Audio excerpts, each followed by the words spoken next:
Hello, PVC family.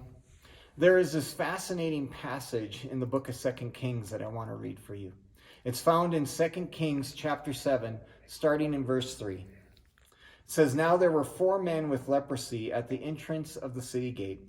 They said to each other, 'Why stay here until we die?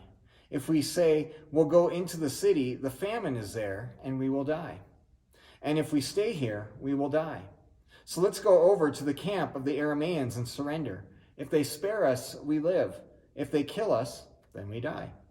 At dusk they got up and went to the camp of the Arameans.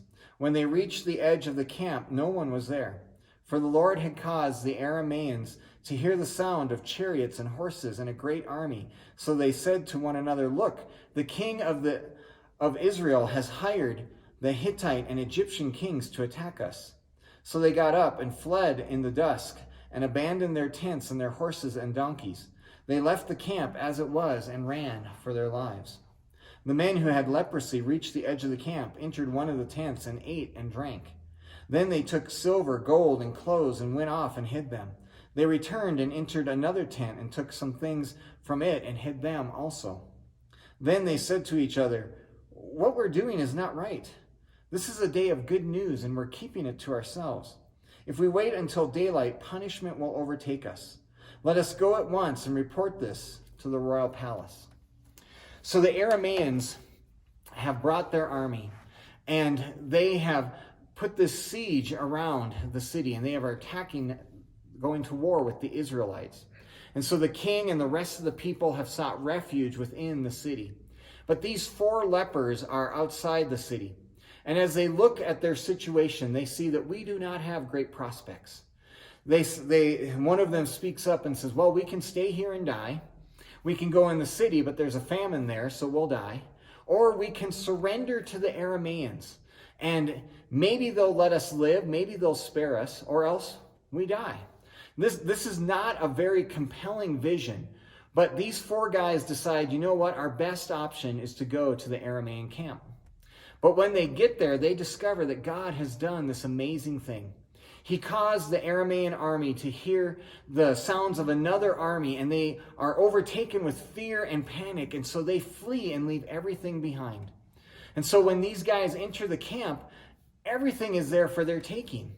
They now have this immense treasure that is theirs, and they have more than they could ever hope for, and they have more than they could ever use.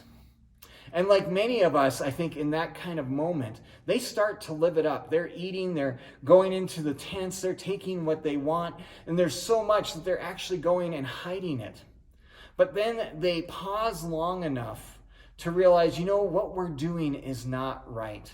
We have this great news. We have this abundance, and there's people who are living in fear and who are starving in the city. We need to report this to the king. And so they go back to do that. As we go through life, we experience God's blessing and we experience God's favor upon us. And there's many ways that this can look and the ways that God brings this into our lives. But one of the things that can happen is we can experience God's favor and blessing, and we can start to live it up. And God does want us to enjoy the blessings that he brings to our lives. But if we focus only on that, we forget something that's equally important. And that is that God blesses us so that we can be a blessing to others. As we continue through this COVID-19 pandemic season, there are many people who are dealing with lack in their lives. There are many people who are facing challenges materially, emotionally, and relationally. And as you look at your life, especially if you're able to look and go, man, God has so blessed me. God has so shown his favor on me. Have you stopped to ask, why do I receive this blessing? Why has God shown me this favor while not showing it to someone else? And we need to remember that we are blessed to be a blessing, that God wants us to be an instrument of good in our world. Now, when I talk about the blessing and favor of God, that a lot of times we think of that in a material way. And maybe, I know this has been a very financially challenging time for many, many people, but maybe you're going, materially things are pretty good right now. But when I talk about this, I'm not just talking about money and material things.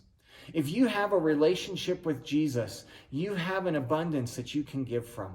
You can give from an abundance of grace, an abundance of joy, an abundance of hope, of encouragement, of compassion and mercy. When you know Jesus, he will bless you, and you will have something in abundance that you can give to others. Never let anyone convince you that you don't have something to give.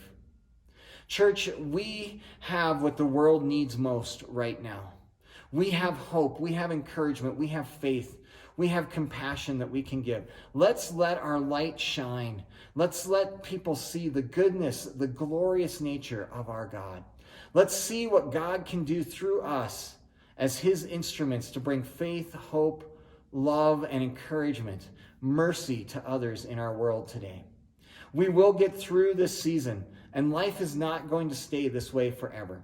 Better days are ahead, and let's make sure that as we walk through this season, we are living the way that Jesus wants us to live.